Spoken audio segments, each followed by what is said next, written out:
Khalid Ibn Walid is arguably the greatest general that this Ummah has ever had. Famous for his defeat of the Sassanid and Byzantine empires, the two great superpowers of the era. The man whom the Prophet ﷺ referred to as a sword from among the swords of Allah. The man whom Abu Bakr radiallahu anh believed was such a rarity that women will no longer be able to give birth to the likes of Khalid ibn Walid. In this video, a history of the Ummah will present 5 memorable moments from the life of the great Khalid ibn Walid.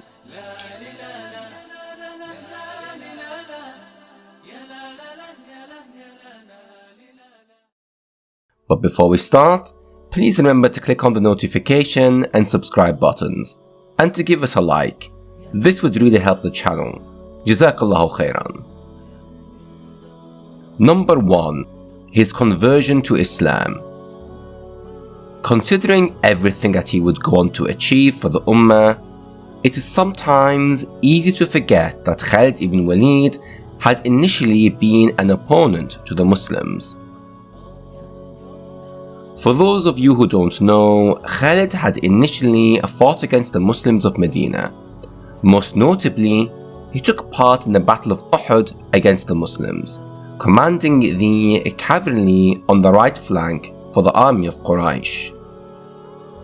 During the battle, Khalid would exploit the Muslims' army's defenses after the archers, who had been defending the left flank, descended from their position. Not only did they leave the Muslim army exposed, they also disobeyed the Prophet ﷺ, who earlier informed them of the following: "Do not leave this place. If you should see us conquering the enemy, do not leave this place. And if you should see them conquering us, do not come to help us."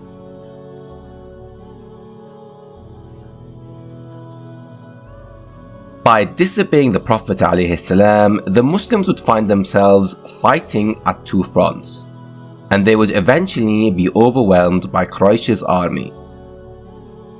Back to the conversion of Khalid. According to Amr ibn al-As radiallahu anh, Khalid had converted to Islam in 8 Hijri, the very same year in which the Muslims took Mecca, which demonstrates how late Khalid's conversion was in the timeline of revelation. This would prove to be a decisive moment in Islamic history, for the Ummah had just gained a great military general who would help shape some of the mainland Islamic territories that we know of today. Number 2. The Battle of Mutah. Shortly after Khalid's conversion, the Prophet ﷺ sent an army on an expedition against the Roman Byzantines in Levant. Zayd ibn Haritha was put in charge. However, the Rasul ﷺ had informed the army of the following: if Zayd ibn Haritha is killed, Ja'far bin Abi Talib shall be in command of the men. If Ja'far is killed, Abdullah bin Rawah shall be in command. The battle would take place in Mutah, in modern-day Jordan, and all 3 commanders would be killed, leaving the Muslim army leaderless. It is then, in the middle of the crisis, that Khalid would take command of the Muslim army. He would pick up the Islamic banner and engineer a brilliant escape for the army to retreat from, so that they could fight another day, demonstrating his brilliant military mind and potential in the process. Before we move on, it's important to illustrate how big of an achievement this had been for Khalid. Firstly, because of the ferocity of the Byzantines, which can be exemplified by the death of Ja'far ibn Talib. According to Ibn Umar, Ja'far's death had been so brutal that he counted 50 wounds in his body, caused by stabs or strokes, and none of those wounds was in his back. Furthermore, the fighting had been so intense that Khalid ibn al-Walid informs us of the following. During the Battle of Mutah, 9 swords were broken in my hand, and all that remained with me was a Yemeni sword. To add to all this, Khalid was up against arguably the best trained army of the era. When putting all of this into account, saving the Muslim army had been an incredible achievement, especially considering the fact that it was not intended for him to lead, and he was essentially thrust into the position of leadership when all the successors were killed. According to Al-Qasim bin Bashir bin Ma'ruf, it was from that day that Khalid earned the title, the Sword of Allah.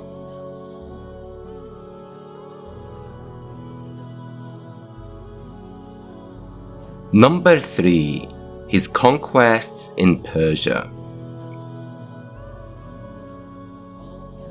Khalid's conquests in Persia can be put down to 4 key battles. The first had been the Dhat al-Salasil in Qazima in 633 Common Era. Before the battle, the Persian commander Hormuz called out for Khalid and challenged him for a duel. However, he was defeated by Khalid and then killed. With the death of their commander, the Persians had already been at a disadvantage. However, their situation was arguably doomed from the very start, thanks to an erroneous decision to chain up their soldiers to one another. Hence the name of the battle, Dhat al-Salasil, which literally translates into the Battle of the Chains. The intention had been to show the Muslims that the Persians had no intention of fleeing, but this had been a disastrous move. It restricted the Persians' movements, and the Muslim army destroyed the Persian equivalent. According to one source, amongst the things captured by the Muslims after the battle had been an elephant. The narration that is associated with the story goes like this. Khalid sent news of the victory and what was left of the spoils, as well as the elephant, to Medina, and also proclaimed the victory to his men. When Zir bin Qulay brought the elephant along with the spoils, it was led around Medina so that the people might see it. Going back to the events of Persia, anyone arguing that the defeat of the Persians was down to poor decision making or their own arrogance is grossly mistaken. For Khalid would go on to defeat the Persians again and again. First, the Battle of Maghrib in 633 Common Era later that year, where approximately 30,000 of the Persian army were killed. This was then followed by the Battle of Walaja. Here, Khalid managed to outmaneuver 2 armies, successfully ambushing one before it could reach the other. And then the Battle of Analyse, where Khalid is said to have defeated a Persian army numbered around 70,000 strong. The string of victories rocked the Persian Sassanid Empire to its core. Khalid would go on to capture Al-Hira, and from there, the Muslims would create their own base in Persia. When Khalid sent news to Abu Bakr radiallahu anh to inform him of his victories, Abu Bakr had been overjoyed, informing the Muslims in Medina, "O people of Quraysh, your lion has attacked the enemy's lion and overcome him, taking away the pieces of his prey. Women are incapable of ever giving birth to the likes of Khalid."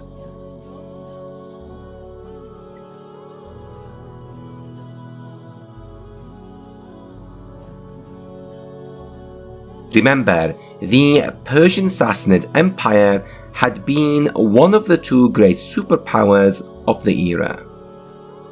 For this reason, people could argue that his achievements in Persia had been Khalid's greatest achievement had it not been for his defeat of the other superpower of the era. Number 4. The Battle of Yarmouk in 636 Common Era. We're going to take a little longer for this point, as Yarmouk is often considered Khalid's greatest achievement on the battlefield. After the events in Persia, Abu Bakr radiallahu anh would send a letter to Khalid asking him to come down to Syria in aid of the Muslim army against the Byzantines. In 634 Common Era, Khalid would make an instant impact, defeating the Byzantines in the Battle of Ajnadain, then capturing Damascus later that year. However, in comparison, this is nothing compared to the greater achievement 2 years later.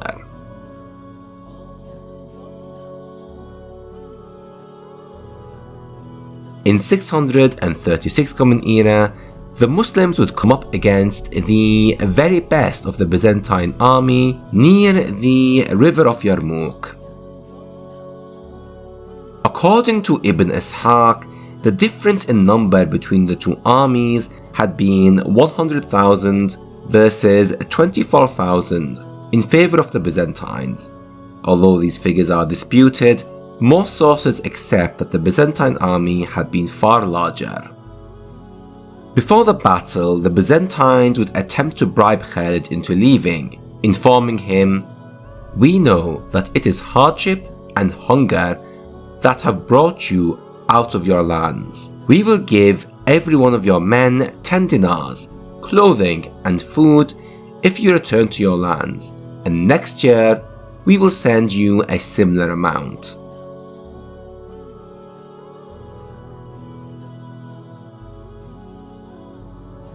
However, Khalid would reject the offer and rebuke them harshly. Despite his show of strength, Khalid understood what he was up against, and after rallying the Muslims, he would deliver this following speech, which we are going to split into 2 parts.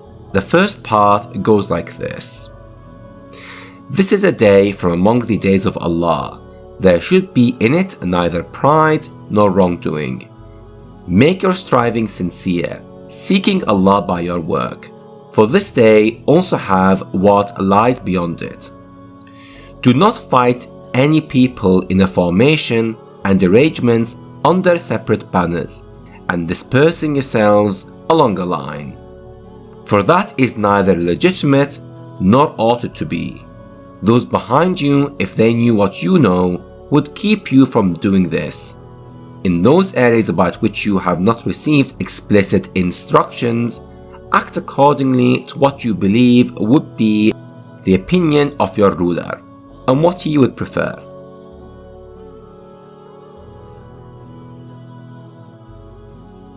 If we pause here for a moment, there are 2 things that come to our attention. First of all, Khalid is reminding everyone of Allah subhanahu wa ta'ala and the importance in seeking his aid. Secondly, and this might surprise some of you, Khalid was technically not appointed as the general commander of this battle. Abu Bakr radiallahu anh had passed away by this point, and his initial plan was for the chosen commanders to lead their own troops into Syria. Yet, despite this, Khalid was already treated by the others as if he was in charge, advising the men of battle tactics and inspiring them. This is further elaborated by the second part of the speech, which goes like this. "Abu Bakr sent us as separate commands, only because he thought that things would be easy for us. But if he knew what has happened and is happening, he would have brought you together.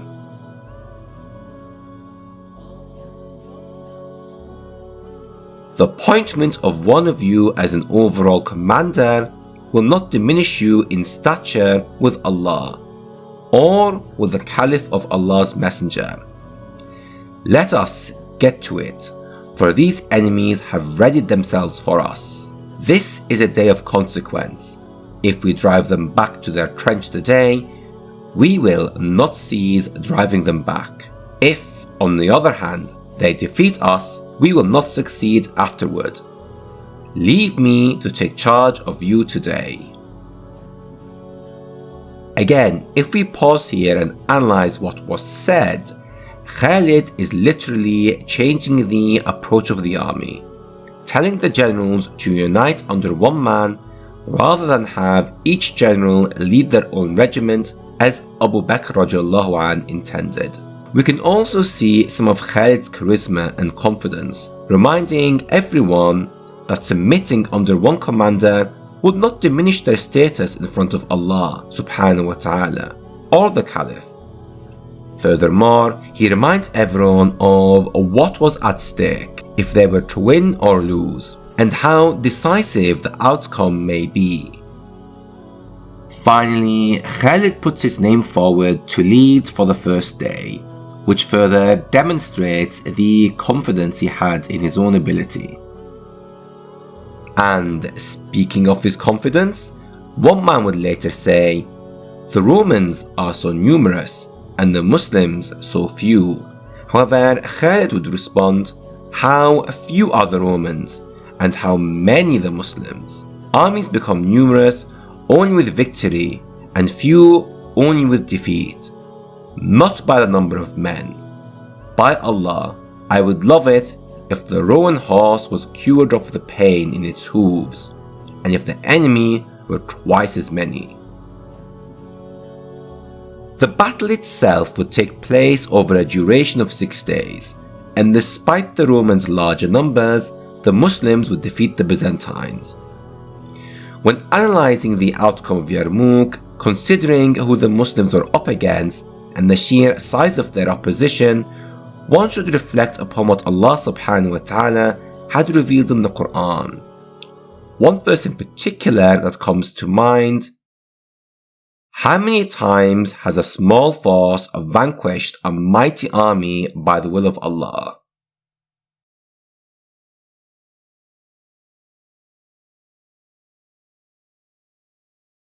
Back to the battlefield, as Khalid had predicted earlier in his speech, victory would indeed prove to be decisive, as it would end the Byzantine dominance over Levant. This is something that the Byzantine Emperor concedes to, uttering these famous final words after his defeat: "Farewell Syria, I do not think we shall meet again."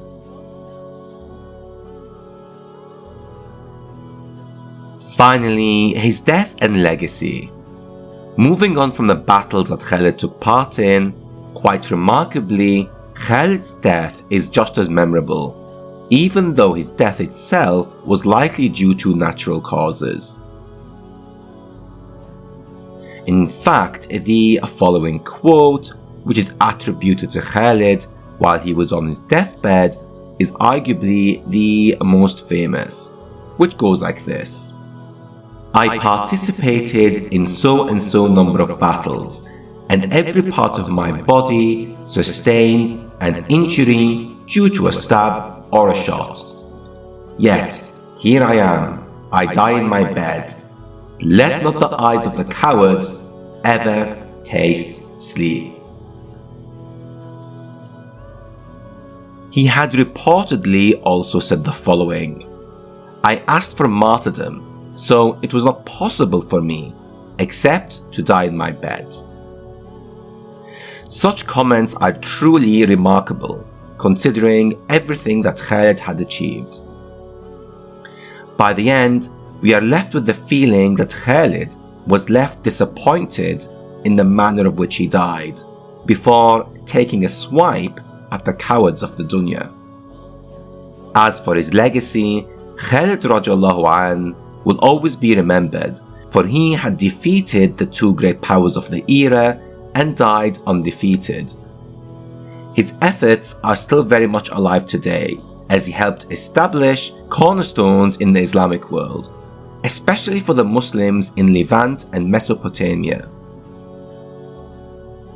perfect way to summarize how great he had been on the battlefield is this following quote of Umar radiallahu anh regarding Khalid. I have not relieved Khalid from his post because he had caused me displeasure or because of deceit on his part. But the people were captivated by illusions on account of him.